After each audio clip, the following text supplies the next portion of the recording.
পুরো দুনিয়া একদিকে আর সাদ্দাম হোসেন অন্যদিকে।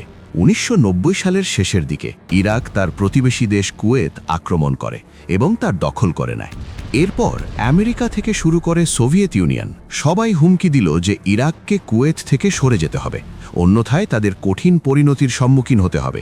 পরবর্তী ৫ মাস ধরে ইরাক কূটনৈতিক চাপ, অর্থনৈতিক নিষেধাজ্ঞা, এমনকি আন্তর্জাতিক জোটের মাধ্যমে ইরাকের সীমান্তে জড়ো হল বিশ্বের সেরা সব শক্তিশালী সেনাবাহিনী।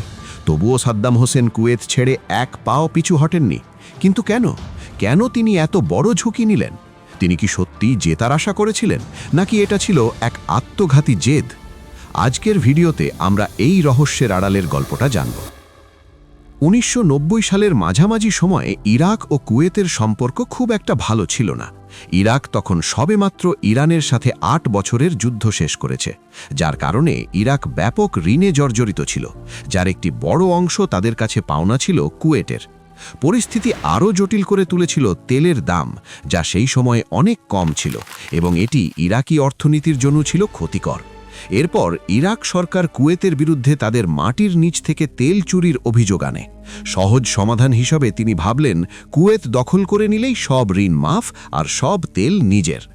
এরপর ইরাকের নেতা সাদ্দাম হোসেন ১৯৯০ সালের ২রা আগস্ট কুয়েত আক্রমণের নির্দেশ দেন এবং খুব অল্প সময়ের মধ্যেই কুয়েত দখল করে নেওয়া হয়। এর জন্য আন্তর্জাতিক সম্প্রদায় এর তীব্র নিন্দা জানায়। তবে সাদ্দাম বিচলিত ছিলেন না, কারণ তিনি জানতেন যে যুক্তরাষ্ট্রই এই অভিযানের নেতৃত্ব দেবে। এর অর্থ ছিল যে তিনি আশা করেছিলেন সোভিয়েত ইউনিয়ন যে কোনো আন্তর্জাতিক পদক্ষেপের বিরুদ্ধে তাদের ভেটো ক্ষমতা প্রয়োগ করবে এবং তা বাতিল করে দেবে। কিন্তু মজার ব্যাপার হলো তা হয়নি, কারণ সেই সময়ে সোভিয়েত ইউনিয়ন ভেঙে পড়ার উপক্রম হয়েছিল এবং তার নেতা মিখাইল গর্বাচেভ পশ্চিমের দেশগুলোর সাথে সুসম্পর্ক বজায় রাখতে চেয়েছিলেন, যাতে কোনো যুদ্ধ বা অন্য বিপদে তিনি তাদের সাহায্য পেতে পারেন। সোভিয়েত ইউনিয়ন সাহায্য করতে অস্বীকার করার পর বাকি ছিল চীন। কিন্তু তিয়েনানমেন স্কোয়ারের ঘটনার কারণে চীন তখন আন্তর্জাতিকভাবে একঘরে হয়েছিল। এছাড়াও চীন তখন নিজের উন্নয়ন নিয়ে ব্যস্ত ছিল, যার জন্য তারা সাদ্দামকে বাঁচাতে এগিয়ে আসেনি। তা সত্ত্বেও সাদ্দাম হোসেন জয়ের ব্যাপারে আত্মবিশ্বাসী ছিলেন, কারণ ইরান যুদ্ধে ইরাকের অনেক অভিজ্ঞ সৈন্য ছিল।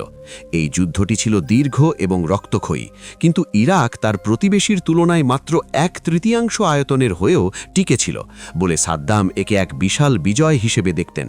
ফলশ্রুতি তার কাছে একটি বিশাল অভিজ্ঞ সেনাবাহিনী ছিল, যারা যে কোনো আক্রমণকারীকে ধ্বংস করতে পারবে বলে তিনি বিশ্বাস করতেন। এছাড়া ইরান ইরাক যুদ্ধ আরব এবং সুন্নি দেশগুলোর কাছে ইরাকের ভাবমূর্তি উজ্জ্বল করেছিল। সাদ্দাম নিজেকে শিয়া ইরানের বিরুদ্ধে প্রথম এবং শেষ রক্ষা কবচ হিসেবে উপস্থাপন করতে সক্ষম হয়েছিলেন এবং তার অনেক প্রতিবেশী দেশ এর সাথে একমত ছিল। সাদ্দাম ভেবেছিলেন তিনি কুয়েত দখল করে পার পেয়ে যাবেন। তার যুক্তি ছিল যে বাকি আরব বিশ্ব তার কাছে এতটাই ঋণী যে তারা ইরাকের এই ছোট দখলদারি মেনে নেবে এবং আন্তর্জাতিকভাবে তাকে সমর্থন দেবে। এর পরিবর্তে যা ঘটল তা হলো সৌদি আরব বুঝতে পারল যে কুয়েতের পরে ইরাকের পরবর্তী লক্ষ্য হতে পারে তারা নিজেরা। তাই তারা কুয়েতি সরকারকে আশ্রয় দিল এবং সরাসরি সামরিক হস্তক্ষেপের জন্য চাপ দিতে শুরু করল। সোভিয়েত ইউনিয়ন, চীন বা আরব বিশ্ব কেউই সাদ্দামের পাশে দাঁড়াল না। সাদ্দামের পরবর্তী পরিকল্পনা ছিল সহজ, অপেক্ষা করা। তিনি এবং তার সরকার ভেবেছিলেন কুয়েত দখল যত দীর্ঘায়িত হবে, পশ্চিমের দেশগুলো তত আগ্রহ হারাবে এবং এক সময় তারা পিছু হটবে। কিন্তু বাস্তবে যা ঘটল তা হলো আক্রমণের প্রস্তুতির জন্য সৌদি আরবে আন্তর্জাতিক জোট বাহিনীর সৈন্য জমা হতে শুরু করল। এরপর সাদ্দামের মাথায় এক অদ্ভুত বুদ্ধি এলো, জিম্মি করা। বাগদাদ দ্রুত বিদেশিদের ইরাক ত্যাগ করা নিষিদ্ধ করল। সাদ্দাম আশা করেছিলেন যে কোনো দেশ তাদের নাগরিকদের বিপদে ফেলে সামরিক আক্রমণ করবে না। কিন্তু সাদ্দামের এই পদক্ষেপও ভালো ফলাফল আনতে পারেনি এবং আন্তর্জাতিক হস্তক্ষেপ এখন অনিবার্য হয়ে পড়ল। তবুও সাদ্দাম পিছু হটলেন না। সাদ্দাম ভেবেছিলেন ইরান যুদ্ধে সাদ্দাম হাজার হাজার লাশ দেখেছেন, তার কিছু যায় আসে না। কিন্তু আমেরিকা যদি যুদ্ধে কয়েকশো সৈন্য হারায়, তাহলে তারা ভয়ে যুদ্ধ ছেড়ে পালিয়ে যাবে। সাদ্দাম আশা করেছিলেন এর ফলে একটি সমঝোতা হবে, যেখানে তিনি কুয়েতের দক্ষিণাঞ্চল, যেখানে তেল নেই, সেই জায়গা তাদের ফেরত দেবেন আর বাকিটা নিজের দখলে রাখবেন। কিন্তু আমেরিকানদের টেকনোলজি যে কত উন্নত সেটা তিনি বুঝতে পারেননি। 1991 সালের জানুয়ারিতে জোট বাহিনী বোমাবর্ষণ শুরু করে। পরিস্থিতি খারাপ হওয়া সত্ত্বেও সাদ্দামের কাছে যুদ্ধ শেষ করার আরেকটি উপায় ছিল, ইসরায়েলে বোমা হামলা করা। বলা হয় সাদ্দামের উদ্দেশ্য ছিল ইসরায়েলকে পাল্টা হামলা করতে বাধ্য করা।